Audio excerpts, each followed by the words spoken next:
मूली को लेकर तुरंत यहाँ से भाग जाओ। बाईलोंग बिना देर किए मूली को अपने पंजों में पकड़ता है और तेज रफ्तार से आसमान में बने पोर्टल की ओर उड़ जाता है। मूली लगातार पीछे मुड़कर लुओतोंग को पुकारती रहती है और चिंता में पूछती है कि वह ठीक तो है। कुछ ही पलों बाद आसमान में बना काला पोर्टल बंद हो जाता है। दोस्तों, एक सफ़ेद ड्रैगन की नीली आंख दिखाई देती है। तभी मोजियाओ के लीडर जो क्यू अपनी बैंगनी ऊर्जा का इस्तेमाल करके मुची चैली और लुओतोंग को अपनी तरफ खींचना शुरू कर देता है। अगले ही पल झो क्यू का हाथ मूली के कंधे पर होता है। फिर एक बड़े हॉल में सफ़ेद बालों वाला लुओतोंग जमीन पर बैठकर मूली के साथ झो क्यू से रहम की भीख मांगता है। लुओतोंग कहता है कि अगर मूली को छोड़ दिया जाए तो वह कुछ भी करने के लिए तैयार है। तभी जो क्यू के हाथ पर बना निशान चमक उठता है और वह अपनी बैंगनी शक्ति से मूली को सुनहरी धूल में बदलकर पूरी तरह गायब कर देता है। यह देखकर लुओतोंग सदमे में पड़ जाता है। लुओतोंग गुस्से और दर्द में चिल्लाकर पूछता है कि ऐसा क्यों किया गया। तब जो क्यू अपने सिंहासन पर बैठकर बताता है कि लुओतोंग के तियानयुन पॉइंट्स यानी किस्मत की ताकत अब 450 तक पहुंच चुकी है। इसके बाद जो क्यू के हाथ में एक सुनहरी और काली घन जैसी ताबीज प्रकट होती है। वह कहता है कि उसने सोचा था कि इसका इस्तेमाल झाओ वूजी पर होगा, लेकिन यह पहले ही लुओतोंग पर इस्तेमाल हो गया। यह कहते ही उसकी आंखें सुनहरी हो जाती हैं। लुओतोंग को महसूस होता है कि उसके अंदर से कुछ छिन रहा है। तभी झो क्यू हाथ आगे बढ़ाता है और एक काला घूमता हुआ गोला लुओतोंग के शरीर से उसकी ताकत और जीवन शक्ति को खींचने लगता है। कुछ ही देर में लुओतोंग हवा में उड़ जाता है और पूरी तरह गायब हो जाता है। यह देखकर सफ़ेद ड्रैगन डर जाता है और सोचता है कि कहीं झो क्यू ने उसे खा तो नहीं लिया। तभी एक नीली सिस्टम स्क्रीन सामने आती है जो झो क्यू को लुओतोंग को खत्म करने पर बधाई देती है और उसे एक रहस्यमय गिफ्ट पैक और तियानयुन ऑर्ब इनाम में देती है। सिस्टम यह भी दिखाता है कि झो क्यू को अतिरिक्त 5 लाख विलेन पॉइंट्स मिले हैं। फिर उसके सामने 450 अंक वाला एक सुनहरी ऑर्ब प्रकट होता है। झो क्यू समझ जाता है कि यह किस्मत की ऊर्जा है जिसे किसी और को देकर नया चाइल्ड ऑन ऑफ लक बनाया जा सकता है। इसके बाद वह सोचता है कि अगर वह यह ऑर्ब किसी को खिला दे, उसे चाइल्ड ऑन ऑफ लक बना दे और फिर बाद में उसे मार दे तो क्या उसे फिर से नया गिफ्ट पैक मिलेगा। लेकिन सिस्टम तुरंत चेतावनी देता है कि जो भी तियानयुन ऑर्ब खा लेगा उसे दोबारा मारने पर कोई अतिरिक्त फायदा नहीं मिलेगा। यह सुनकर झो क्यू मुस्कुरा देता है और सोचता है कि यह तरीका काम नहीं कर पाया। फिर वह सिस्टम से पूछता है कि अगर वह खुद यह ऑर्ब खा ले तो क्या होगा। सिस्टम बताता है कि क्योंकि वह सिस्टम से जुड़ा हुआ है इसलिए वह इसे नहीं खा सकता, वरना उसे स्वर्गीय सजा मिलेगी। झो क्यू समझ जाता है कि यह ऑर्ब सिर्फ अपने किसी अधीन व्यक्ति को ही दी जा सकती है। जैसे ही वह अपने साथियों की तरफ देखता है, सफेद ड्रैगन डरकर पीछे हटने लगता है। ड्रैगन रोते हुए कहता है कि यह सब लुओतोंग ने उससे जबरदस्ती करवाया था। वह ऐसा करना नहीं चाहता था, लेकिन उसे मजबूर किया गया था। ड्रैगन लगातार रहम की भीख मांगता रहता है। दूसरी तरफ जो क्यू चुपचाप अपने सिंहासन पर बैठा रहता है और धीरे से हाथ उठाता है। तभी उसके हाथ से बिजली चमकती है और ड्रैगन की परछाई उसकी आंख में दिखाई देती है। फिर जो क्यू शानहेतु नाम की स्क्रॉल को बंद कर देता है और उसके रक्षक आगे बढ़ते हैं। दूसरी तरफ तियानहेंग सेक्ट के लोग बाहर जमीन पर बैठे दिखाई देते हैं। एल्डर सोंग ही पसीना पोंछते हुए राहत की सांस लेता है और कहता है कि अब पूरे सेक्ट में वही सबसे ताकतवर है। उसी समय झो क्यू का एक अंधकारमय कमांडर सुनहरी भाला निकालता है। भाला सुनहरी ऊर्जा से भर जाता है और उसे आसमान की तरफ फेंक दिया जाता है। वह भाला पहाड़ों के बीच से गुजरते हुए एक पहाड़ की चोटी पर भयानक विस्फोट करता है, जिससे पूरा इलाका तबाह हो जाता है। इसके बाद रात के अंधेरे में एक विशाल उड़ता हुआ किला दिखाई देता है।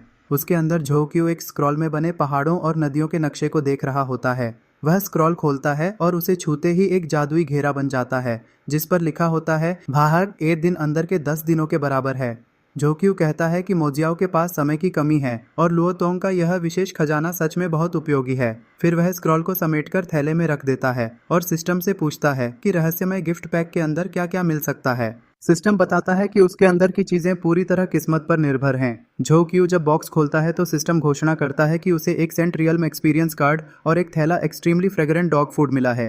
झो क्यू सुनहरे कार्ड को देखकर खुश होता है और सोचता है कि यह काफ़ी अच्छा इनाम है, लेकिन जब उसकी नज़र डॉग फूड पर पड़ती है तो वह हैरान रह जाता है। सिस्टम स्क्रीन पर लिखा आता है कि यह डॉग फूड इंसान भी खा सकते हैं। इसके बाद झो क्यू अपने पालतू जानवर दबाई से कहता है कि उसकी मेहनत अच्छी रही है, इसलिए यह इनाम उसी का है। इतना कहकर वह डॉग फूड उसकी तरफ फेंक देता है। दबाई खुशी से रोने लगता है और खाना खाते हुए कहता है कि अगर अगला जन्म मिला तो वह फिर से उसका कुत्ता बनना चाहेगा। यह सुनकर झो क्यू मन ही मन सोचता है कि अच्छा हुआ वह जल्दी निकल आया, वरना इस पागल कुत्ते की नज़र उस पर पड़ जाती। तभी हुआंगी नाम का गार्ड झुककर सलाम करता है। झो क्यू कहता है कि अच्छी चीज़ें सबसे पहले भरोसेमंद और वफादार लोगों को मिलनी चाहिए। इसके बाद हुआंग यी सुनहरी ऑनर्ब को पकड़कर निकल जाता है। तुरंत सिस्टम की आवाज़ आती है कि उसकी शक्ति लगातार बढ़ रही है और वह डालुओं की तीसरी, चौथी और पांचवीं परत तक पहुंच गया है। उसी समय उसका शरीर सुनहरी रोशनी से घिर जाता है। झोक्यू सिस्टम से पूछता है कि यह आखिर हुआ क्या है। सिस्टम बताता है कि जब किसी की किस्मत की ऊर्जा 100 से ज्यादा हो जाती है तो स्वर्गीय मार्ग यानी हेवंस दाव की नज़र उस पर पड़ती है और ऐसे लोग असाधारण सफलता हासिल करते हैं। यह सुनकर झोक्यू पूछता है कि अगर वे ऐसे लोगों की किस्मत चुरा लें जिन पर हेवंस दाव की नज़र है तो क्या हेवंस दाव को इसकी जानकारी हो जाएगी। सिस्टम जवाब देता है कि उसने हेवन कंसीलिंग चार्म का उपयोग किया है, इसलिए हेवंस दाव को कुछ भी पता नहीं चलेगा। झोक्यू संतुष्ट होकर कहता है कि यही बेहतर है क्योंकि वह अभी इतनी जल्दी उनका निशाना नहीं बनना चाहता। इसके बाद हुआंग यी इनाम के लिए अपने कल्ट लीडर का धन्यवाद करता है। झोक्यू उसे आदेश देता है कि मोजियाओ के बाकी सभी बड़े अधिकारियों को तुरंत यहाँ बुलाया जाए ताकि उनकी साधना की शक्ति भी तेजी से बढ़ाई जा सके। दूसरी तरफ दबाई का खाना खत्म हो जाता है और वह रोते हुए शिकायत करने लगता है। तभी झोक्यू की प्रोफाइल स्क्रीन दिखाई जाती है जहां उसकी साधना डालुओं की 9वीं परत तक पहुंची हुई दिखाई देती है। साथ ही उसके हथियारों और पालतू दवाई की जानकारी भी दिखाई जाती है। झोक्यू सोचता है कि डालुओं की 9वीं परत की ताकत भी ग्रेट वू डायनेस्टी के सबसे बड़े योद्धाओं के सामने काफ़ी नहीं है। फिलहाल वह सिर्फ मोशेन दाओ की ताकत के सहारे दूसरों को डराता है, लेकिन यह तरीका हमेशा काम नहीं करेगा। इसलिए उसे जल्दी से अपनी शक्ति बढ़ानी होगी और झाओ वूजी के रहस्य का पता लगाकर अपना मिशन पूरा करना होगा। कुछ समय बाद हुआंग यी वापस आकर रिपोर्ट देता है कि किंगयांग सिटी में शुएलियन कल्ट के लोग हर जगह फैले हुए हैं और शहर के नीचे एक बहुत बड़ा फॉर्मेशन तैयार कर रहे हैं। यह सुनकर झोक्यू को पूरे शहर में एक अजीब और बेजान माहौल महसूस होता है। वह शहर की मिट्टी में आए बदलाव के बारे में बात करता है और आखिर में एक महत्वपूर्ण सवाल पूछता है कि क्या शुएलियन कल्ट का असली ठिकाना आखिरकार ढूंढ लिया गया है। एक नकाबपोश अधीनस्थ डेमन कल्ट के लीडर जियाओ झू को रिपोर्ट देता है कि अभी तक कोई पक्का सुराग नहीं मिला है, लेकिन कुछ महत्वपूर्ण निशान मिले हैं और ज्यादा से ज्यादा 3 दिनों में सब पता चल जाएगा। यह सुनकर जियाओ झू कहता है कि 3 नहीं, सिर्फ 2 दिन। 2 दिनों के अंदर हर हाल में सच्चाई सामने आ जानी चाहिए। अधीनस्थ तुरंत आदेश मान लेता है। इसके बाद जियाओ झू सोचता है कि उसकी अनुभूति उसे बता रही है कि यह विशाल फॉर्मेशन बहुत जल्द पूरा होने वाला है, इसलिए अब जांच में और समय बर्बाद नहीं किया जा सकता। फिर वह अपने आधे नकाब वाले साथी से पूछता है कि क्या ब्लड लोटस सेक्ट की शाखाएं कई शहरों में फैली हुई हैं। साथी जवाब देता है कि दावू साम्राज्य के दक्षिणी शहरों में उनकी शाखाएं मौजूद हैं, लेकिन वहां लोगों की संख्या ज्यादा नहीं है। उनके अधिकांश सदस्य किंगयांग सिटी में ही इकट्ठा हैं। यह सुनकर जियाओ झू आदेश देता है कि जहां जहां भी ब्लड लोटस सेक्ट की शाखा मौजूद है वहां से मिट्टी के नमूने इकट्ठे करके लाए जाएं। साथ ही आदेश लेकर चला जाता है। कुछ देर बाद अलग अलग रंगों की मिट्टी से भरे कई कटोरे दिखाई देते हैं और जियाओ झू अपनी आंखें खोलता है जो बैंगनी रंग से चमकने लगती हैं। मिट्टी का निरीक्षण करते हुए वह सोचता है कि क्या यह वही चीज है जिसका जिक्र उसकी दैत्य साधना की प्राचीन गुप्त तकनीक में किया गया था। तभी वह बताता है कि इस फॉर्मेशन का नाम दू तियान मोयू जेन है। जियाओ झू आगे समझाता है कि यह फॉर्मेशन बेहद अजीब है। यह न तो हमला कर सकती है और न ही रक्षा, लेकिन किसी भी व्यक्ति की शक्ति को बहुत तेजी से बढ़ा सकती है और इसके कोई दुष्प्रभाव भी नहीं होते। हालांकि इसे स्थापित करने की शर्तें बहुत कठिन हैं। पहली शर्त यह है कि इसे धरती की ऊर्जा यानी ले लाइंस की शक्ति को लगातार सोखना पड़ता है और जितनी ज्यादा ऊर्जा मिले उतना अच्छा होता है। दूसरी शर्त और भी भयानक है। जैसे ही यह फॉर्मेशन सक्रिय होती है, मुख्य शहर के अंदर मौजूद सभी जीवित प्राणियों की जान चली जाती है। जियाओ झू सोचता है कि अगर सिर्फ यही 2 शर्तें होतीं तो वह खुद भी इस फॉर्मेशन का उपयोग कर लेता, लेकिन इसकी तीसरी और सबसे कठिन शर्त यह है कि इसके केंद्र में एक हेवनली ड्रैगन स्कल यानी स्वर्गीय ड्रैगन की खोपड़ी होनी चाहिए। वह बताता है कि पूरे द वू साम्राज्य में सैकड़ों मील तक कोई सेंट रियलम विशेषज्ञ मौजूद नहीं है और हेवनली ड्रैगन तो उससे भी ज्यादा दुर्लभ है। इसलिए उसने पहले अपने कल्ट के लोगों की शक्ति बढ़ाने के लिए इस तरीके का विचार छोड़ दिया था, लेकिन अब हालात देखकर उसे लगता है कि जिस चीज को पाने के लिए बहुत मेहनत करनी पड़ती वह बिना कोशिश के खुद उसके सामने आ गई है। उसे यकीन हो जाता है कि ब्लड लोटस सेक्ट इसी फॉर्मेशन को तैयार कर रहा है। वह सोचता है कि चाहे उन्हें हेवनली ड्रैगन स्कल कैसे भी मिली हो, इस फॉर्मेशन का फायदा किसी भी हालत में बर्बाद नहीं होने देना चाहिए। यह सब अंत में डेमन कल्ट के हाथ ही आना चाहिए। इसी दौरान वह बच्चों ऑफ डेस्टिनी को एक चलती फिरती खजाने की खान मानकर मुस्कुराता है। तभी एक नकाबपोश अधीनस्थ आकर रिपोर्ट देता है कि ब्लड लोटस सेक्ट का मुख्यालय खोज लिया गया है। यह सुनकर जियाओ झू की दिलचस्पी बढ़ जाती है। वह तुरंत मोवू दाओ, लियान शेंग और हुआंग यी को अपने साथ चलने का आदेश देता है। इसके बाद दृश्य किंगयांग सिटी के एक किराने की दुकान पर पहुंचता है। वहां हुआंग वू नाम का गुप्त एजेंट झुककर जियाओ झू का अभिवादन करता है। फिर वह एक अलमारी हटाता है जिसके नीचे एक गुप्त भूमिगत रास्ता दिखाई देता है। हुआंग वू बताता है कि यह सुरंग सीधे पूरे किंगयांग सिटी के फॉर्मेशन कोर तक जाती है। ऐसे 10 से भी ज्यादा गुप्त रास्ते मौजूद हैं और हर रास्ते पर पहरेदारों को रोज बदला जाता है। यह सुनकर जियाओ जू कहता है कि इससे साफ पता चलता है कि फॉर्मेशन अपने अंतिम और सबसे महत्वपूर्ण चरण में पहुंच चुकी है, वरना इतनी कड़ी सुरक्षा की जरूरत नहीं पड़ती। दूसरी तरफ भूमिगत गुफा में ब्लड लोटस सेक्ट के सदस्य चलते हुए दिखाई देते हैं। उनमें से एक व्यक्ति किंग हूफा से पूछता है कि क्या यह फॉर्मेशन सच में उनकी शक्ति बढ़ाएगी, क्योंकि इसे तैयार करते हुए 1 साल बीत चुका है और इतनी ऊर्जा जमा होने के बाद भी कोई बदलाव दिखाई नहीं दे रहा। किंग हूफा गुस्से में उन्हें डांटते हुए कहता है कि यह योजना खुद कल्ट लीडर ने बनाई है, इसलिए बेकार सवाल पूछने के बजाय चुपचाप इंतजार करो, बहुत जल्द यह फॉर्मेशन सफल होने वाली है। वह आगे बताता है कि कल्ट लीडर भी यहाँ आने वाले हैं और इसके बाद उनकी पूरी सेक्ट पहले से कहीं ज़्यादा शक्तिशाली हो जाएगी। इसी दौरान जियाओ जू अपने साथियों के साथ छिपकर यह सब देख रहा होता है। उसके हाथ में बैंगनी जंजीरों से घिरी एक गोल वस्तु दिखाई देती है। जियाओ जू मन ही मन सोचता है कि अभी हमला करने का सही समय नहीं है, क्योंकि फॉर्मेशन का अंतिम चरण हेवेनली ड्रैगन स्कल को इसमें डालना है और फिलहाल वह खोपड़ी यहाँ मौजूद नहीं लग रही। वह अनुमान लगाता है कि अगर उसकी सोच सही है तो वह खोपड़ी जरूर झाओ वूजी के पास होगी। तभी गुफा के रास्ते से एक हुड पहने व्यक्ति आगे आता है जिसके कपड़ों पर सुनहरे ड्रैगन का निशान बना होता है। वह अपना हुड हटाता है और उसकी असली पहचान सामने आती है। वह ब्लड लोटस सेक्ट का लीडर झाओ वूजी होता है। वहां मौजूद सभी सदस्य झुककर उसका स्वागत करते हैं। झाओ वूजी अपनी लाल निशान वाली आंखें खोलता है और सोचता है कि 1 साल पहले अपनी याददाश्त वापस पाने के बाद उसने आखिरकार इस विशाल फॉर्मेशन को पूरा कर लिया है। वह विश्वास से सोचता है कि दूतियान मोयू जेन की मदद से वह कम से कम सेमी सेंट की छठी परत तक अपनी पुरानी शक्ति वापस हासिल कर सकता है। सिर्फ इतना ही नहीं, वह बहुत बड़ी संख्या में शक्तिशाली अधीनस्थ भी तैयार कर सकेगा और कुछ ही सदियों में पूरे द वू साम्राज्य को अपने नियंत्रण में ले लेगा। झाओ वूजी आगे सोचता है कि साम्राज्य पर कब्जा करने के बाद वह फिर से सेंट रियलम के शीर्ष पर पहुंचेगा और पूरी दुनिया पर राज करेगा। यह सोचकर उसके चेहरे पर मुस्कान आ जाती है, लेकिन तभी सिस्टम की आवाज गूंजती है। सिस्टम घोषणा करता है कि जियाओ जू ने झाओ वूजी का सबसे बड़ा रहस्य खोज लिया है और मिशन पूरा हो गया है। इनाम के रूप में उसकी साधना एक स्तर बढ़ जाती है। उसे sacred great demon god battle robe, 5 lakh villain points और अन्य पुरस्कार मिलते हैं। उसकी शक्ति बढ़कर डालुओ जिंग की 10वीं परत तक पहुंच जाती है। इनाम मिलते ही जियाओ जू तुरंत अपने लोगों को आदेश देता है कि वे तुरंत किंगयांग सिटी छोड़ दें। वह तेजी से वहां से निकलने लगता है और उसके साथी भी उसके पीछे चल पड़ते हैं। इसी दौरान गुफा के अंदर फॉर्मेशन के सक्रिय होने की आवाजें लगातार सुनाई देती रहती हैं। कुछ देर बाद एक अधीनस्थ रिपोर्ट देता है कि शहर के अंदर मौजूद सभी जीवित प्राणियों को ब्लड लोटस सेक्ट या तो इकट्ठा कर रही है या उन्हें कहीं और ले जा रही है। यह सुनकर जियाओ जू कहता है कि सिर्फ अपनी व्यक्तिगत शक्ति बढ़ाने के लिए सैकड़ों शहरों की धरती की ऊर्जा को नष्ट कर देना और उन्हें अगले 1000 साल तक बंजर बना देना बहुत बड़ी कीमत है। फिर वह कहता है कि अफसोस की बात यह है कि इतना सब करने के बाद भी यह पर्याप्त नहीं होगा। अगर वह खुद यह फॉर्मेशन बनाता तो पूरे शहर में एक भी जीवित प्राणी नहीं बचता। वह आगे बताता है कि आओ, यूनजी के लोगों की मौत के कारण पूरे दूतियान फॉर्मेशन की शक्ति काफी कमजोर हो चुकी है, लेकिन इसका अंतिम फल अभी भी प्राप्त किया जा सकता है। जियाओ जू कहता है कि इस फल को किसी भी कीमत पर बर्बाद नहीं होने दिया जा सकता। तभी अचानक जोरदार हमला होता है और पूरी गुफा में अफरा तफरी मच जाती है। किंग हूफा गुस्से में चिल्लाता है कि किसी ने घात लगाकर हमला किया है।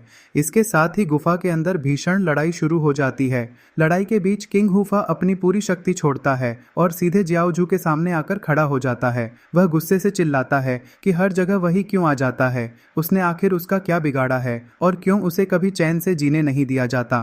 किंग हूफा पूरी ताकत से चीखता रहता है, जबकि जियाओ जू बिल्कुल शांत खड़ा होकर उसे देखता रहता है। इसके बाद किंग हूफा कसम खाता है कि वह उसे आराम से मरने नहीं देगा। जियाओ जू शांत स्वर में जवाब देता है कि फिलहाल वह उसे छोड़ रहा है, क्योंकि वह अभी उसके हाथ का एक मोहरा है और भविष्य में उसकी जरूरत पड़ने वाली है। हालांकि जियाओ जू यह भी कहता है कि उसे इतनी आसानी से छोड़ना भी सही नहीं है।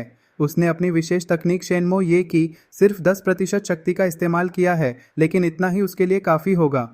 फिर वह कहता है कि अब अगले 30 साल तक चाहे जितना चिल्लाना है चिल्लाता रहे, उससे कोई फर्क नहीं पड़ेगा। यह कहकर जियाओ जू आराम से आगे बढ़ जाता है और मन ही मन सोचता है कि दूसरों की मेहनत का फल हासिल करने का मजा ही कुछ और होता है।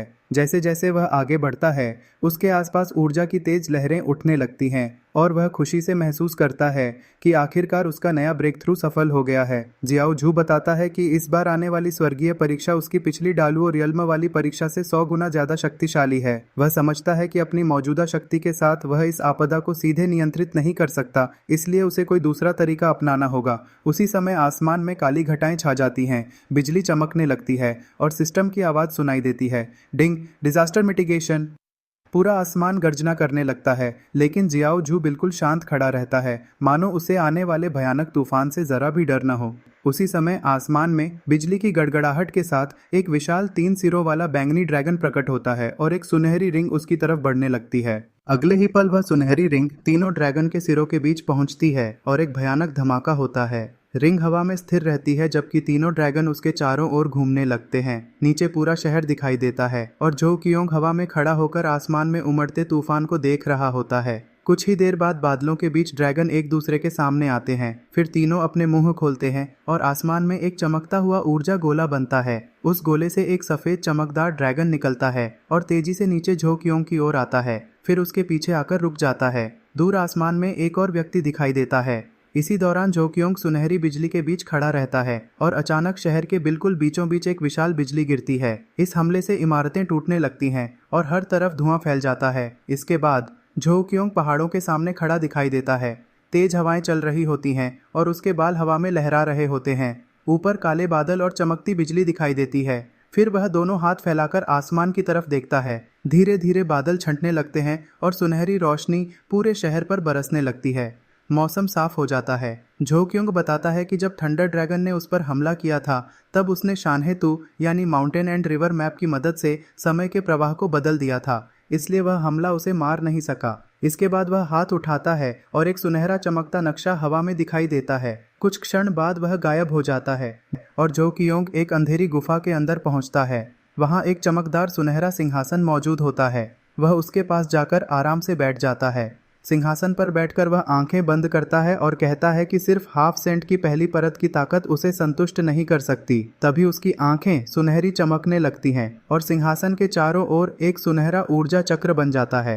उसी समय बाहर कई लोग हवा में उड़ते हुए आधे तबाह हो चुके शहर को देख रहे होते हैं। उनमें से एक व्यक्ति सामने आता है जिसे हुआंगशान सिटी लॉर्ड बताया जाता है। वह हैरानी से कहता है कि उसने आज तक इतना बड़ा हाफ सेंट थंडर ट्रिब्यूलेशन नहीं देखा। वह सोचने लगता है कि आखिर यह शक्तिशाली व्यक्ति कौन हो सकता है।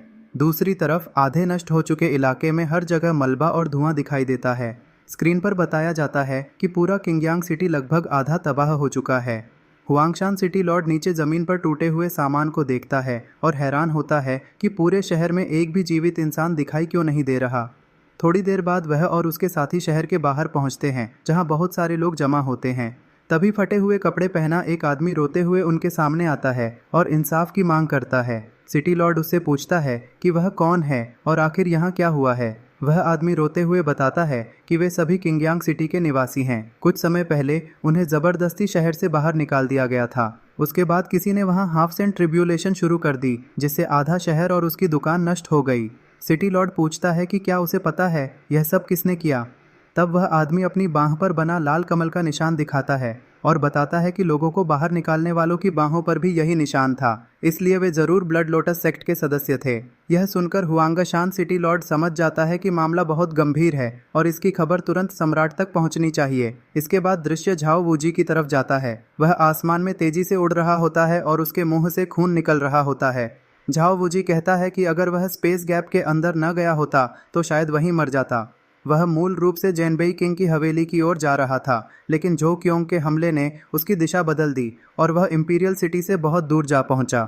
गुस्से में वह कहता है कि झो कियोंग ने शायद सोच लिया होगा कि वह मर चुका है, लेकिन उसकी किस्मत इतनी आसानी से खत्म होने वाली नहीं है। दूसरी तरफ झो कियोंग अपने सिंहासन पर बैठा सोच रहा होता है कि झाओ वूजी जरूर उसे मारना चाहता होगा, लेकिन अगर झाओ वूजी उसके लिए उपयोगी न होता तो वह उसे पहले ही खत्म कर चुका होता। तभी उसके सामने चमकती हुई सिस्टम स्क्रीन दिखाई देती है। वह देखता है कि जिस सिंहासन ने झाओ वूजी को डालुओं की दूसरी परत से सीधे हाफ सेंट की छठी परत तक पहुंचा दिया था, उसी सिंहासन ने उसे डालुओं की 10वीं परत से सिर्फ हाफ सेंट की चौथी परत तक पहुंचाया है। यह देखकर झो कियोंग कहता है कि इससे उसकी मजबूत नींव का अंदाजा लगाया जा सकता है। फिर वह मानता है कि झाओ वूजी भी किसी मुख्य पात्र की तरह असाधारण प्रतिभा वाला व्यक्ति है। कुछ देर बाद उसके सामने आधे सुनहरे मुखौटे वाला लियान शेंग खड़ा होता है। जो क्योंग उससे कहता है कि हाफ सेंट रियल्म की हर परत बहुत कठिन होती है, लेकिन लियान शेंग में आगे बढ़ने की क्षमता है। फिर वह लियान शेंग को आदेश देता है कि अब समय आ गया है कि वह भी अपना ब्रेक थ्रू करे। लियान शेंग सम्मान के साथ आगे बढ़ता है और कहता है कि उसने बहुत पहले अपनी जान कल्ट लीडर को समर्पित कर दी थी, इसलिए जो भी अवसर मिलेगा वह उसे जरूर स्वीकार करेगा। यह कहकर वह सुनहरे सिंहासन पर बैठ जाता है। तुरंत उसके शरीर से सुनहरी रोशनी निकलने लगती है और उसकी गर्दन पर बना लाल निशान चमक उठता है। अचानक दरवाजा खुलता है और बाहर विशाल बर्फीले पहाड़ दिखाई देते हैं। आसमान में काले बादल एक विशाल भंवर की तरह घूम रहे होते हैं। लियान शेंग तेजी से बर्फीले पहाड़ों की तरफ दौड़ता है और वहां खड़ा होकर अपनी तलवार आसमान की ओर उठा देता है। तभी आसमान से एक विशाल सुनहरी बिजली उसकी तलवार पर गिरती है और चारों तरफ तेज रोशनी फैल जाती है। अंधेरे में बैठा झो क्योंग यह सब देखकर कहता है कि डेमन कल्ट के महान प्रबंधक के लिए हाफ सेंट की पहली परत अभी भी बहुत कम है। इसके बाद दृश्य शाही महल में पहुंचता है, जहां सम्राट अपने सिंहासन पर बैठा खांस रहा होता है। एक अधिकारी रिपोर्ट देता है कि किंगयांग सिटी में ब्लड लोटस सेक्ट के निशान मिले हैं। उन्होंने शहर की ऊर्जा को सोख लिया और किसी ने हाफ सेंट ट्रिब्यूलेशन के जरिए आधा शहर तबाह कर दिया। सम्राट खून साफ करते हुए पूछता है कि क्या ब्लड लोटस सेक्ट का जेनबेई किंग से कोई संबंध हो सकता है। अधिकारी बताता है कि अभी इसका पक्का सबूत नहीं है, लेकिन जेनबेई किंग का बेटा झाओ वूजी 2 दिन पहले एकांत साधना में गया था और उसके तुरंत बाद यह घटना हुई। फिर सम्राट डेमन कल्ट लीडर की गतिविधियों के बारे में पूछता है। अधिकारी बताता है कि वह इंपीरियल सिटी छोड़कर एक छोटी हाफ सेंट शक्ति को नष्ट करने के बाद गायब हो गया है। यह सुनकर सम्राट कहता है कि फिलहाल डेमन कल्ट को छोड़ दो और पहले यह पता लगाओ कि झाओ वूजी सच में एकांत साधना में था या नहीं। साथ ही जेनबेई सेना पर भी नजर रखी जाए। इसके बाद सम्राट गुस्से में कहता है कि क्या सब लोग सोचते हैं कि उसके घायल होने के बाद वह किसी को रोक नहीं सकता। वह बताता है कि हजारों साल पहले उसने, वू वांग और जेनबेई किंग ने मिलकर दावू राजवंश की नींव रखी थी। बाद में वह सम्राट बना, जबकि बाकी दोनों को वांगे का दर्जा मिला, क्योंकि उस समय केवल वही हाफ सेंट पीक पर पहुंचा हुआ था। सम्राट आगे बताता है कि लगभग 300 साल पहले वह सेंट रियल्म की तलाश में एक रहस्यमय स्थान पर गया था, लेकिन वहां गंभीर रूप से घायल हो गया। उसी समय से जेनबेई किंग का व्यवहार बदलने लगा। वह यह भी स्वीकार करता है कि उसने जेनबेई किंग के 2 प्रतिभाशाली बेटों को मरवा दिया था ताकि भविष्य में कोई खतरा न रहे। लेकिन कुछ वर्षों बाद झाओ वूजी का जन्म हुआ और उसने उस पर नजर रखना शुरू कर दिया। पुरानी दोस्ती को बनाए रखने के लिए उसने वू वांग की बेटी ली वानर की शादी झाओ वूजी से तय कर दी थी। लेकिन अब झाओ वूजी की अचानक बढ़ती शक्ति और ब्लड लोटस सेक्ट की गतिविधियों को देखकर उसे फिर से शक होने लगा है। सम्राट दृढ़ आवाज में कहता है कि उन्होंने इस साम्राज्य को बनाने के लिए बहुत मेहनत की थी और वह इसे किसी के हाथों बर्बाद नहीं होने देगा। वह दोबारा याद दिलाता है कि दावू राजवंश में केवल 2 वांगये हैं। वू वांग उसका सगा भाई है और वह पहले जेनबेई किंग पर भी पूरा भरोसा करता था। सम्राट कहता है कि वह स्वयं इस राजवंश का एकमात्र हाफ सेंट पीक विशेषज्ञ है, इसलिए वह किसी भी साजिश को सफल नहीं होने देगा। इसके बाद दृश्य जेनबेई किंग की तरफ बदलता है। वह एक अंधेरी जगह पर बैठा होता है जब एक अधीनस्थ आकर रिपोर्ट देता है कि झाओ वूजी पिछले 2 दिनों से एकांत साधना में नहीं था, बल्कि किंगशान सिटी गया हुआ था और आज वापस लौटा है। अधीनस्थ आगे बताता है कि किंगशान सिटी ही असल में ब्लड लोटस सेक्ट का मुख्य अड्डा है। यह सुनते ही जेनबेई किंग गुस्से में आदेश देता है कि ब्लड लोटस सेक्ट के सभी लोगों को खोजकर मार दिया जाए और एक भी व्यक्ति जिंदा न बचे।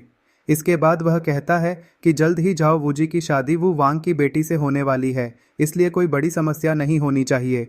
लेकिन अकेले में वह सोचता है कि उसकी कभी कोई बुरी मंशा नहीं थी, फिर भी घायल सम्राट उस पर शक कर रहा है।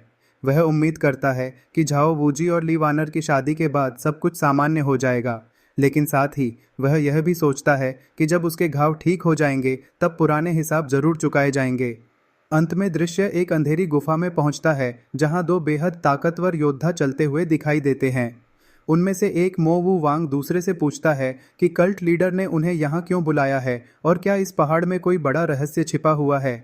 दूसरा व्यक्ति, जिसे द हूफा कहा जाता है, जवाब देता है कि उसे भी पूरी बात नहीं पता, लेकिन कल्ट लीडर का हर कदम किसी न किसी योजना का हिस्सा होता है। वह मजाक में कहता है कि अगर इतना जानने की इच्छा है तो ऊपर जाकर खुद कल्ट लीडर से पूछ लेना।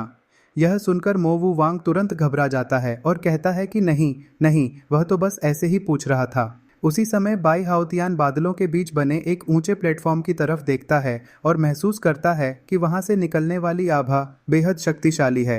वह समझ जाता है कि यह हाफ सेंट रियल्म की शक्ति है। यह सोचकर वह हैरान रह जाता है कि कुछ समय पहले तक जो व्यक्ति डालुओं की दूसरी परत में था, उसकी ताकत इतनी जल्दी कैसे बढ़ गई।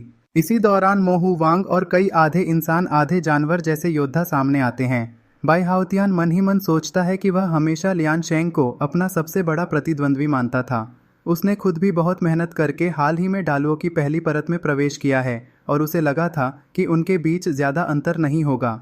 तभी मोहू वांग हैरानी से पूछता है कि क्या दा जोंगवान लियान शेंग ने हाफ सेंट रियलम में प्रवेश कर लिया है। लियान शेंग शांत स्वर में जवाब देता है कि हाँ, वह हाल ही में हाफ सेंट की चौथी परत तक पहुंच चुका है। यह सुनते ही वहां मौजूद सभी लोग दंग रह जाते हैं। एक योद्धा तुरंत कहता है कि दा जोंगवान तो उनसे बहुत आगे निकल गए हैं। इसके बाद लियान शेंग अपना आधा मुखौटा ठीक करता है और ड्रैगनों से सजी एक भव्य सवारी की ओर बढ़ता है। चलते हुए वह मन ही मन सोचता है कि अगर वह लोगों को बता दे कि सिर्फ एक कुर्सी पर बैठकर उसने इतना बड़ा ब्रेक थ्रू हासिल किया है, तो कोई भी उसकी बात पर यकीन नहीं करेगा। कुछ देर बाद वह एक विशाल सिंहासन कक्ष में प्रवेश करता है। वहां मौजूद सभी लोग झुककर जियाओजू का अभिवादन करते हैं। सिंहासन पर झो शियोंग बैठा होता है। वह अपने सामने खड़े लोगों को देखकर सोचता है कि इन सभी उच्च अधिकारियों की साधना में काफी बढ़ोतरी हुई है। बाई हाउतियान भी झुककर सम्मान देता है। झो शियोंग सभी को ध्यान से देखता है और मन ही मन सोचता है कि कम से कम ये सभी ट्रू मार्शल रियलम के शिखर तक पहुंच चुके हैं, लेकिन इतनी शक्ति अभी उसके बड़े लक्ष्यों के लिए पर्याप्त नहीं है, इसलिए इन्हें और अवसर देने होंगे। फिर झो शियोंग की आंख का क्लोजअप दिखाया जाता है जिसमें झुके हुए सभी अनुयायियों का प्रतिबिंब दिखाई देता है। मोहू वांग थोड़ा घबराया हुआ खड़ा होता है। तभी झो शियोंग खड़ा होकर कहता है कि उनकी वर्तमान साधना अभी भी बहुत कमज़ोर है।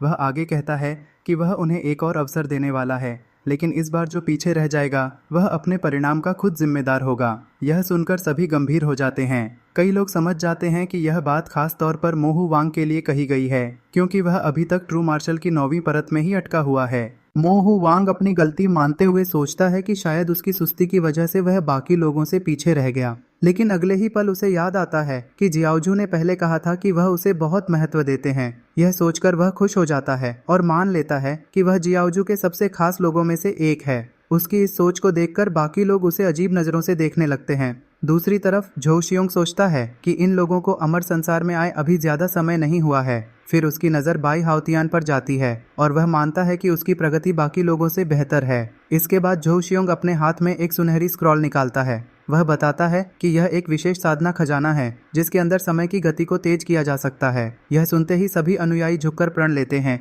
कि वे पूरी मेहनत करेंगे और जियाओजू की उम्मीदों पर खरे उतरेंगे। फिर स्क्रॉल खुलती है और एक तेज सुनहरी रोशनी फैल जाती है। अगले ही पल सभी लोग स्क्रॉल की दुनिया के अंदर पहुंच जाते हैं। वहां चारों तरफ हरी घास के मैदान, महल और सुंदर भवन दिखाई देते हैं। सभी लोग आश्चर्य से उस अद्भुत दुनिया को देखते हैं। तभी आसमान में एक शानदार सफेद ड्रैगन उड़ता हुआ दिखाई देता है।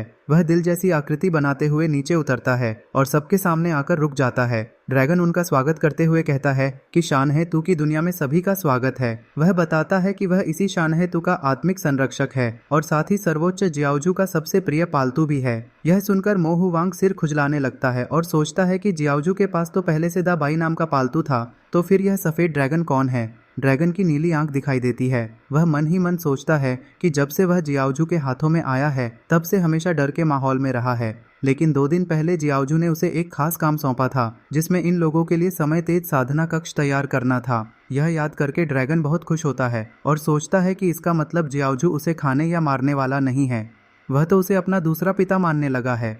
फिर वह सबको बताता है कि इस स्क्रॉल के अंदर समय सामान्य दुनिया से 10 गुना तेज चलता है।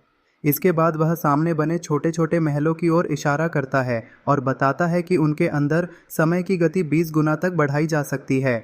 यह सुनकर बाई हाउतियान और बाकी सभी लोग पूरी तरह हैरान रह जाते हैं। इसके बाद ड्रैगन मैदान के बीच रखे एक विशेष सिंहासन की तरफ इशारा करता है और बताता है कि यह साधारण कुर्सी नहीं है। वह कहता है कि इस सिंहासन को बनाने के लिए जियाओजू ने अनगिनत खजाने, सूरज और चंद्रमा की ऊर्जा तथा बहुत बड़ी मेहनत का इस्तेमाल किया है। ड्रैगन आगे बताता है कि इस सिंहासन पर बैठने वाला व्यक्ति अपनी साधना की कई परतें सीधे बढ़ा सकता है। तभी सभी को समझ आ जाता है कि लियान शेंग ने इसी सिंहासन की मदद से हाफ सेंट रियलम में प्रवेश किया था। यह सुनकर बाई हाउतियान की आंखों में जोश भर जाता है। वह फैसला करता है कि वह और मेहनत करेगा ताकि लियान शेंग के स्तर तक पहुंच सके। ड्रैगन सभी को अपने अपने साधना महल चुनने का आदेश देता है। दूसरी तरफ मोहू वांग लगातार उस सिंहासन को घूरता रहता है और मन में कसम खाता है कि एक दिन वह भी उस पर बैठने की योग्यता हासिल करेगा और लियान शेंग से ज़्यादा पीछे नहीं रहेगा। लियान शेंग उसकी आंखों को देखकर समझ जाता है कि वह सिंहासन का असली महत्व जान चुका है। इसके बाद वह वहां से मुड़ जाता है और अपने अगले काम में लग जाता है, जो हरे ड्रैगन वाले सिंहासन के हत्थे पर हाथ रखकर आदेश देता है कि हेवांग सिटी को तुरंत संदेश भेजा जाए और दुश्मन पर कड़ी नज़र रखी जाए। यह सुनते ही एक नकाबपोश निंजा झुककर आदेश स्वीकार करता है और बड़े दरवाजे से बाहर निकल जाता है। इसके बाद वह निंजा तेजी से अपनी मंजिल की ओर दौड़ता है। तभी दृश्य तियानमो पीक की तरफ बदलता है। बादलों के बीच से फॉक्स क्लैन के लोग उड़ते हुए आते हैं और उनकी अगुवाई सफ़ेद बालों और लोमड़ी जैसे कानों वाले एक बुजुर्ग द्वारा की जा रही होती है। फॉक्स क्लैन के सदस्य पहाड़ पर उतरते हैं। तभी पहाड़ की चोटी पर काले कपड़ों में खड़ा एक व्यक्ति उन्हें रोकता है और पूछता है कि वे कौन हैं और क्या उन्हें पता नहीं कि बिना अनुमति तियानमो पीक में प्रवेश करना मना है। इसी दौरान फॉक्स क्लैन की एक सफ़ेद बालों वाली युवती डेमन सेक्ट के किंगलोंग हॉल मास्टर का जिक्र करती है। तभी एक गुस्सैल फॉक्समैन आगे बढ़ता है और डेमन सेक्ट के लीडर को बाहर बुलाने की मांग करता है। वह ऊंची आवाज़ में कहता है कि किंगच्यू फॉक्स क्लैन अब तियानमो पीक पर अपना अधिकार चाहती है। अगर डेमन सेक्ट आत्मसमर्पण कर दे तो उनकी जान बख्श दी जाएगी, लेकिन अगर उन्होंने इनकार किया तो पूरी डेमन सेक्ट को मिटा दिया जाएगा। दूसरी तरफ फॉक्स क्लैन की बड़ी सेना पीछे खड़ी दिखाई देती है। आसपास मौजूद कुछ आम लोग और बुजुर्ग यह सब देखकर हैरान हो जाते हैं और कहते हैं कि ये लोग सच में पागल हैं जो डेमन सेक्ट को खुली चुनौती दे रहे हैं। एक बुजुर्ग कहता है कि इन लोगों ने अभी तक डेमन सेक्ट की बेरहमी नहीं देखी है, इसीलिए जल्द ही इन्हें अपने किए पर पछतावा होगा। तभी नीले सींगों वाला एक बुलडेमन बोल पड़ता है कि फॉक्स क्लैन के लोग काफ़ी ताकतवर लग रहे हैं, शायद वे डेमन सेक्ट को ख़त्म भी कर दें, जो उसके हिसाब से अच्छी बात होगी। लेकिन जैसे ही उसके मुंह से यह बात निकलती है, उसे एहसास होता है कि उसने डेमन सेक्ट के खिलाफ सबके सामने बोल दिया है। यह सोचकर वह डर जाता है और उसके माथे पर पसीना आने लगता है। इसके बाद कहानी अचानक झाओ वूजी की तरफ पहुंचती है। वह लाल शादी के कपड़ों में शहर की दीवार के पास खड़ा दिखाई देता है। सामने शादी की गाड़ियां खड़ी होती हैं और वह ली वानर की सुंदरता, प्रतिभा और ऊंचे दर्जे की तारीफ करता है। वह सोचता है कि ली वानर उसके लिए एक आदर्श पत्नी साबित होगी। झाओ वूजी वहीं खड़ा रहकर ली वानर के बारे में सोचता रहता है और अपने भविष्य की कल्पनाओं में खो जाता है। उधर शादी की गाड़ी के अंदर ली वानर लाल दुल्हन के जोड़े में बैठी होती है। उसके हाथ और आभूषण दिखाई देते हैं। फिर वह धीरे से अपनी आंखें खोलती है। कुछ ही देर बाद शादी का काफिला महल में प्रवेश करता है। विशाल विवाह हॉल के अंदर कई बड़े मेहमान बैठे होते हैं। सभी जाम उठाकर जश्न मना रहे होते हैं और दावू राजवंश की इस भव्य शादी की चर्चा कर रहे होते हैं। मेहमान कहते हैं कि जेनबेई किंग की अनुमति के बिना कोई भी इस महल में प्रवेश नहीं कर सकता। उसी समय झाओ वूजी मुख्य मेज पर गंभीर चेहरे के साथ बैठा दिखाई देता है। लोग खुशी जाहिर करते हैं कि वे जेनबेई किंग के बेटे की शादी में शामिल हो पाए हैं। वे बताते हैं कि झाओ वूजी अब डालुओं की 5वीं परत तक पहुंच चुका है और अपनी पीढ़ी के सबसे प्रतिभाशाली लोगों में से एक है। इसके बाद सभी उसकी तारीफ करते रहते हैं और कहते हैं कि वह नई पीढ़ी का नेता बनने वाला है और उसका भविष्य बेहद उज्जवल है। तभी एक व्यक्ति उस घटना का जिक्र करता है जिसमें कुछ दिन पहले एक डेमोनिक कल्टीवेटर ने झाओ वूजी का अपमान किया था, लेकिन अब उसका कोई पता नहीं है। यह सुनकर एक बुजुर्ग तुरंत उसे चुप रहने को कहता है। वह समझाता है कि इतने बड़े लोगों के मामलों में दखल देना सही नहीं है। बेहतर होगा कि वे उनसे अच्छे संबंध बनाने की कोशिश करें। इसी दौरान झाओ वूजी बैठा होता है कि एक सेवक अंदर आता है और ऊंची आवाज में घोषणा करता है कि दूल्हा और दुल्हन वापस आ गए हैं। यह सुनते ही पूरा हॉल खुश हो उठता है। इसके बाद झाओ वूजी और ली वानर हाथ पकड़कर लाल कालीन पर चलते हैं। दोनों के आसपास खड़े सैनिक झुककर उनका स्वागत करते हैं और उन्हें बधाई देते हैं। सामने झाओ तिएयी, ली युआन और मैंग यांगफेई जैसे बड़े लोग बैठे होते हैं। विवाह की रस्में शुरू होती हैं और सबसे पहले दोनों को स्वर्ग और धरती को प्रणाम करने के लिए कहा जाता है। फिर वे अपने बड़ों को प्रणाम करते हैं और आखिर में एक दूसरे को प्रणाम करते हैं। रस्म पूरी होते ही झाओ तिएयी खुशी से हंस पड़ता है।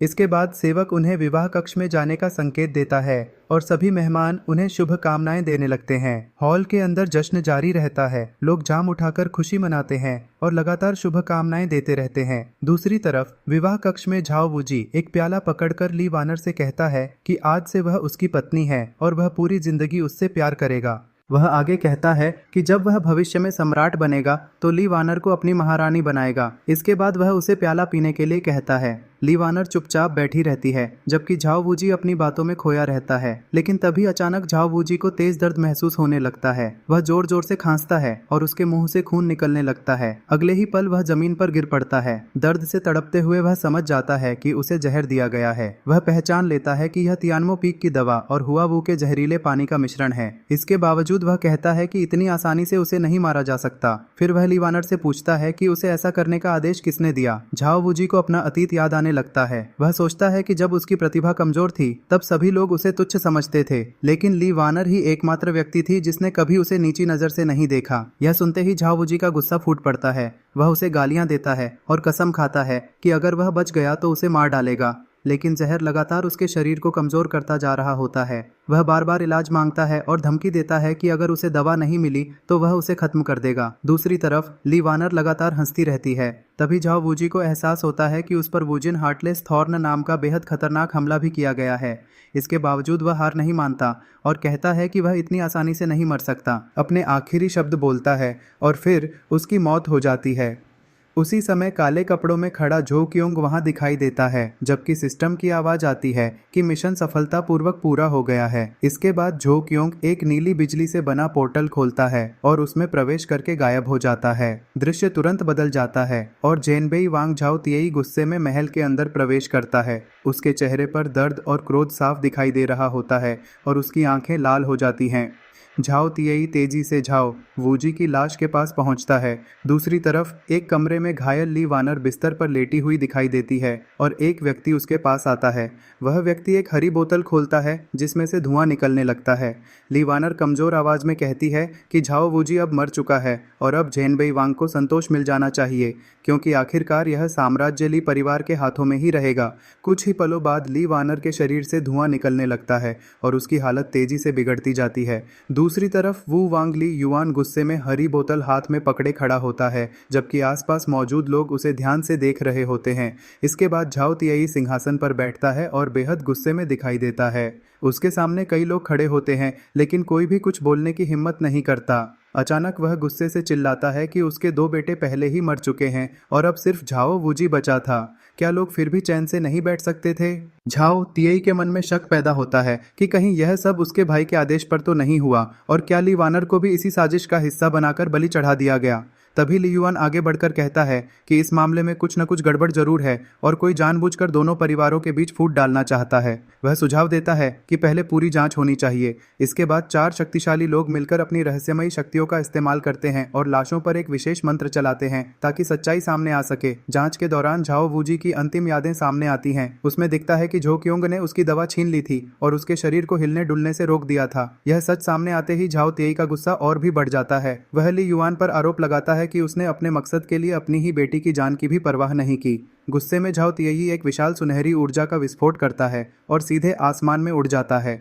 ली युआन भी उसके सामने पहुंच जाता है और दोनों के बीच भयंकर युद्ध शुरू हो जाता है। आसमान में उनकी टक्कर से जोरदार धमाके होने लगते हैं। ली युआन कहता है कि ली वानर उसकी इकलौती बेटी थी, वह खुद उसे क्यों मरवाएगा। लेकिन झाओ तिएई उसकी कोई बात सुनने को तैयार नहीं होता और दोनों की लड़ाई और भी भयंकर हो जाती है। उनकी टक्कर से महल की छत टूट जाती है।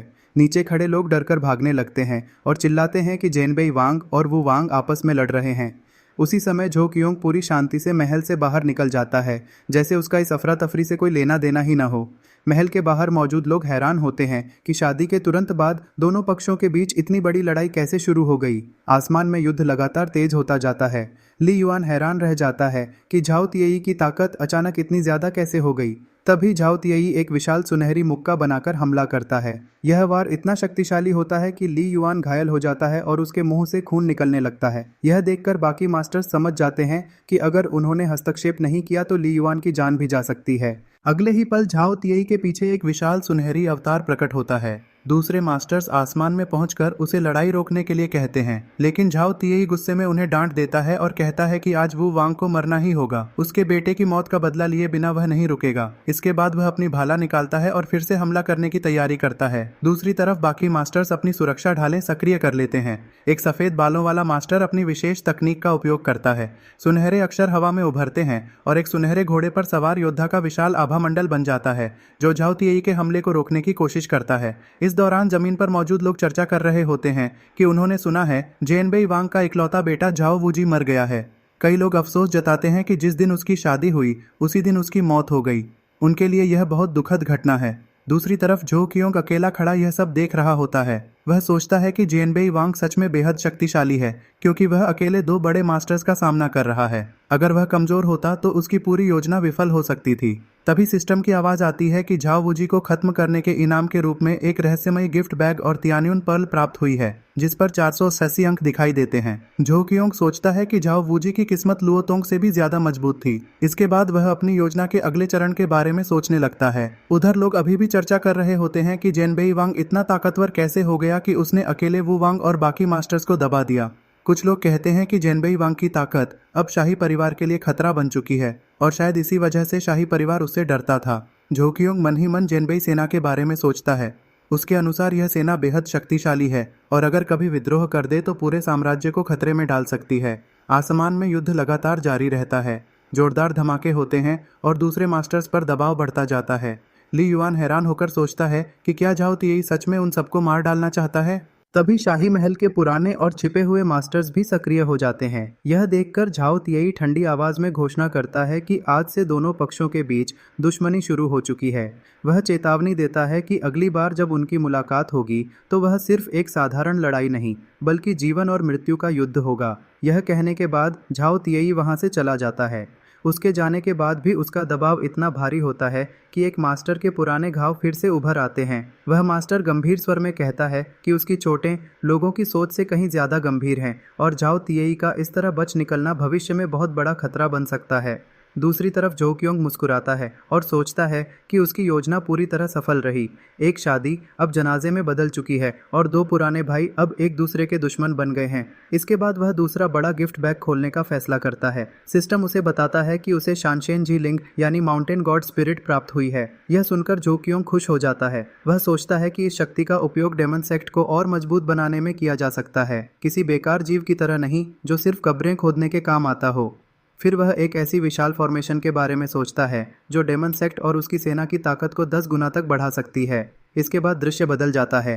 3 ड्रैगनों द्वारा खींची जा रही एक भव्य रथ दिखाई देती है। उसे देखकर आसपास मौजूद लोग हैरान रह जाते हैं और सोचने लगते हैं कि आखिर इतनी शान और रुतबे के साथ कौन आ रहा है।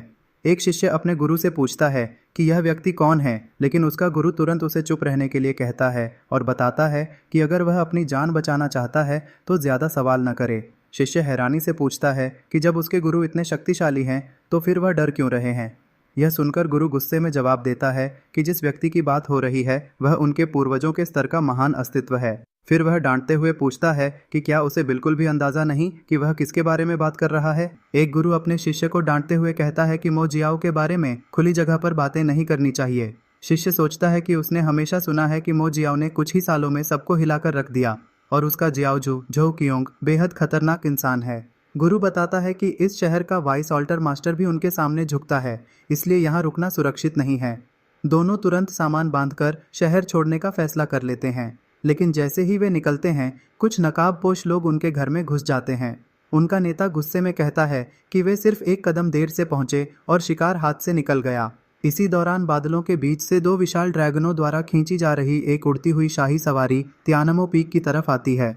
वहां मो जियाओ के सभी बड़े अधिकारी झुककर अपने जियाओजू झोक्योंग का स्वागत करते हैं। झोक्योंग अपने हाथ में पकड़ा सुनहरा पत्थर पहाड़ की चोटी पर फेंक देता है। अगले ही पल पूरी पहाड़ी कांपने लगती है और उसके अंदर से आग और पत्थरों से बना एक विशाल पर्वत देवता बाहर निकलता है। वह विशाल प्राणी घुटनों पर बैठकर झोक्योंग को प्रणाम करता है और खुद को उसका सेवक बताता है।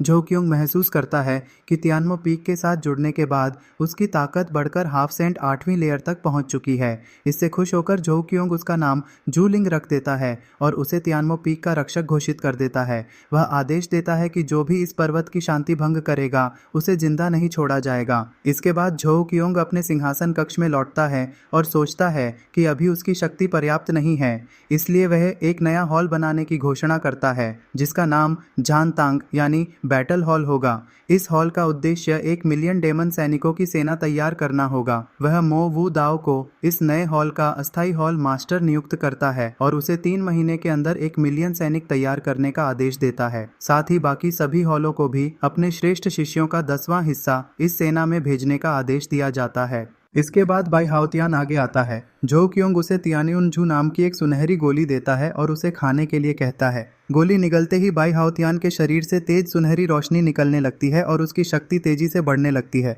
जो क्योंग उसे आदेश देता है कि वह मो वू दाओ की मदद करे, क्योंकि जल्द ही मो जियाओ उत्तर की तरफ बढ़कर दावू राजवंश पर हमला करने वाला है। फिर झो क्योंग उस लकड़ी की नक्काशी को निकालता है जो उसने झाओ वूजी से छीनी थी। वह अपनी दिव्य चेतना उसके अंदर भेजता है और एक रहस्यमयी जगह में पहुंच जाता है। वहां उसे 2 सुनहरी टैबलेट दिखाई देती हैं, जिनमें युनचाओ नाम की एक खास साधना विधि दर्ज होती है। यह तकनीक साधक की शक्ति को 3 गुना तक बढ़ा सकती है, लेकिन आम लोगों के लिए नहीं है। यह खास तौर पर सम्राटों और शासकों के लिए बनाई गई तकनीक है। झो क्योंग समझ जाता है कि ये दोनों एक दुर्लभ है। वह मन ही मन सोचता है कि अगर यह खजाना न भी रहा तो कोई बात नहीं, क्योंकि दुनिया में और भी कई प्रोटैगोनिस्ट मौजूद हैं जिनके भाग्य और खजाने वह छीन सकता है। इसके बाद दृश्य बदलता है और मो जियाओ का एक बुजुर्ग नए भर्ती हुए लोगों को संबोधित करता है। वह उन्हें बताता है कि अब वे आधिकारिक रूप से मो जियाओ का हिस्सा बन चुके हैं और सामने खड़ी विशाल प्रतिमा उनके सर्वोच्च जियाओझू की है। वह यह भी कहता है कि भविष्य में जब वे अपर रियल्म पहुंचेंगे तब भी उन्हें उसी जियाओझू की सेवा करनी होगी। सभी नए सदस्य एक साथ निष्ठा की शपथ लेते हैं। तभी अचानक प्रतिमा तेज सुनहरी रोशनी से चमकने लगती है। सभी लोग हैरान रह जाते हैं। उसी समय प्रतिमा के अंदर से झो क्योंग की दिव्य आवाज सुनाई देती है। वह बताता है कि उसकी चेतना अलग अलग दुनियाओं का भ्रमण कर रही थी और संयोग से वह यहाँ पहुँच गया। यह सुनते ही एल्डरली चांगशेंग और बाकी सभी लोग सम्मान से जमीन पर गिर जाते हैं। झो क्योंग उन्हें आदेश देता है कि वे मो जियाओ की अच्छी तरह रक्षा करें और अपनी साधना पर ध्यान दें, क्योंकि अपर रियल्म बहुत विशाल है और वहाँ भी मो जियाओ एक शक्तिशाली शक्ति के रूप में मौजूद है। फिर वह अपने डेमन डॉग द बाई को बुलाता है और वहाँ से गायब हो जाता है। सभी लोग बेहद उत्साहित हो जाते हैं। उन्हें अब पूरा यकीन हो जाता है कि अपर रियल्म में सचमुच मो जियाओ मौजूद है और एक दिन वे भी वहां पहुंच सकते हैं। दूसरी तरफ सिंहासन कक्ष में बैठा असली झो क्योंग अपनी आंखें खोलता है और सोचता है कि यह लकड़ी की नक्काशी उसकी साधना की गति को और तेज कर देगी।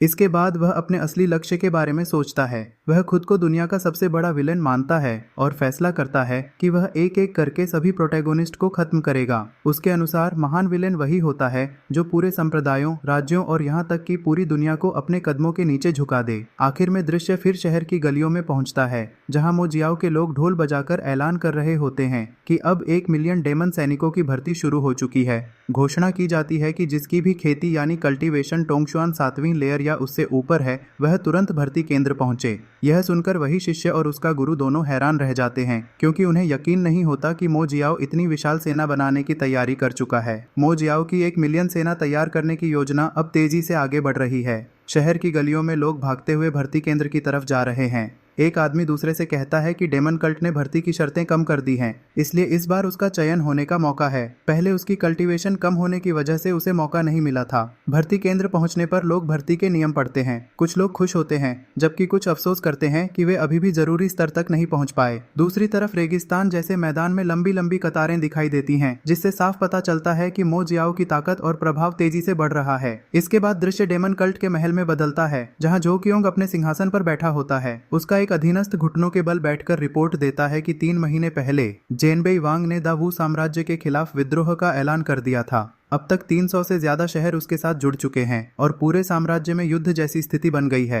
इसके अलावा आसपास की दूसरी शक्तियां भी इस मौके का फायदा उठाने की कोशिश कर रही हैं। यह सुनकर झो क्योंग मुस्कुराता है और कहता है कि जेनबेई वांग ने उसे निराश नहीं किया।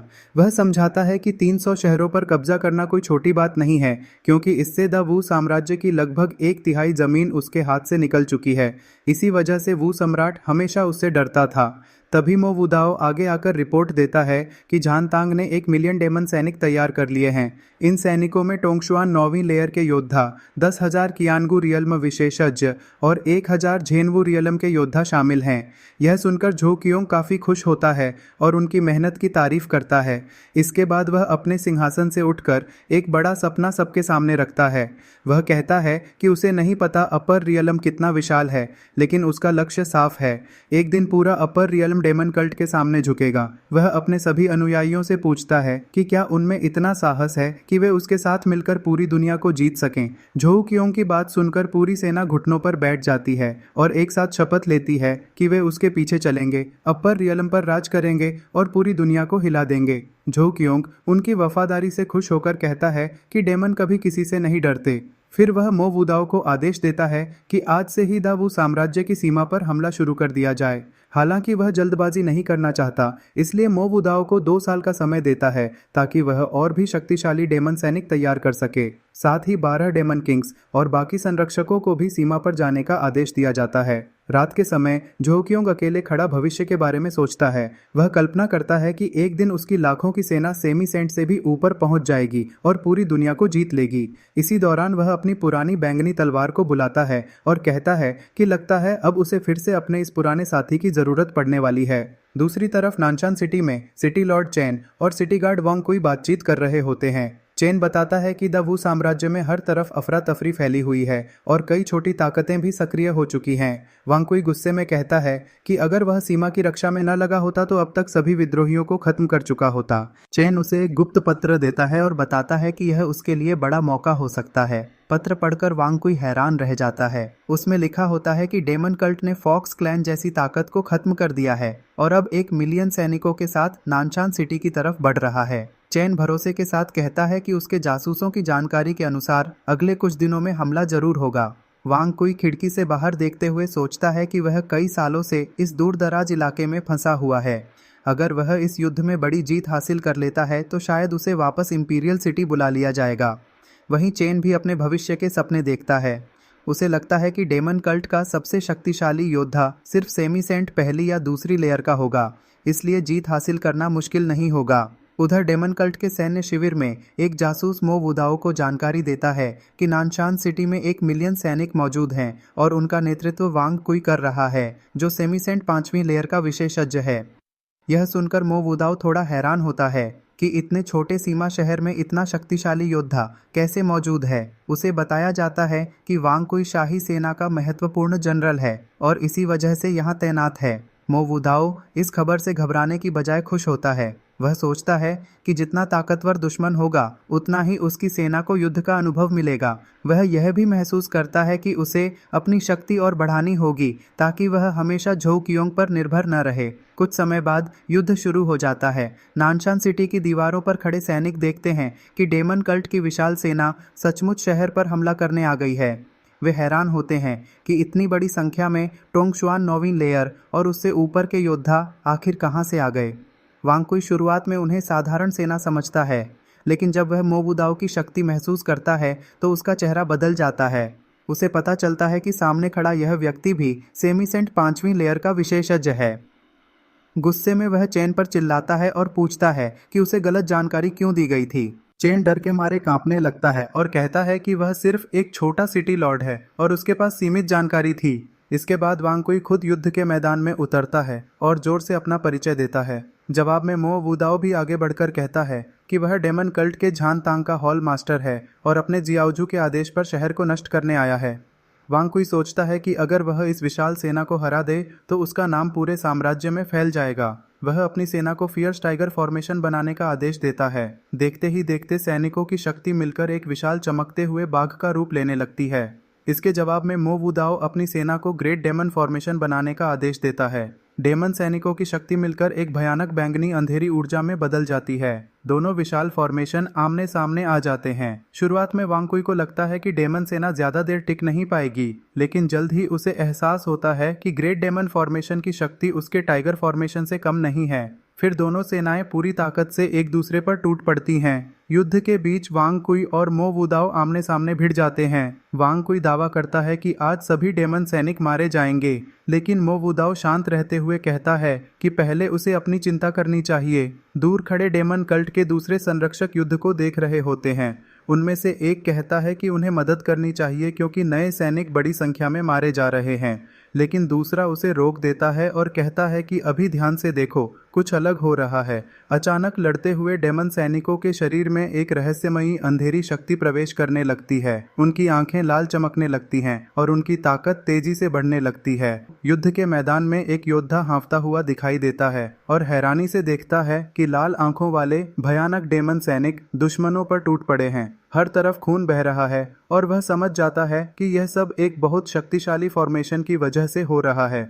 तभी एक सफ़ेद बालों और लंबी दाढ़ी वाला बुजुर्ग एक्सपर्ट बताता है कि डेमन सेक्ट के सैनिक पहले भी खतरनाक थे, लेकिन इस फॉर्मेशन ने उन्हें और ज़्यादा डरावना बना दिया है। वह समझाता है कि यह फॉर्मेशन लोगों के डर और हिंसक भावनाओं को बढ़ा देता है। इससे डेमन सैनिकों का नुकसान तो होता है, लेकिन उनकी ताकत और लड़ाई का अनुभव बहुत तेजी से बढ़ता है। इसी दौरान ग्रेट वू एम्पायर का जनरल वांग कुई एक डेमन योद्धा से लड़ रहा होता है। वह अंदर ही अंदर परेशान हो जाता है क्योंकि सामने वाला उसकी बराबरी का लग रहा है, जबकि वह सिर्फ एक साधारण सैनिक दिखाई देता है। दूसरी तरफ डेमन सेक्ट की सेना धीरे धीरे फियर्स टाइगर फॉर्मेशन को दबाने लगती है। फिर मो वुदाओ अपनी लाल चमकती तलवार के साथ सामने आता है। यह देखकर वांग कुई हैरान रह जाता है। उसी समय शहर की दीवार पर खड़ा चेन चेंगजू खुश होकर सोच रहा होता है कि यह युद्ध जीतने के बाद उसकी बहुत बड़ी तरक्की होगी और उसे शाही दरबार में सम्मान मिलेगा। दूसरी तरफ डेमन सेक्ट के कई कमांडर खड़े होते हैं। उनमें से एक चूहे जैसे चेहरे वाला कमांडर बताता है कि उसके हाथ में मौजूद मोतियन बो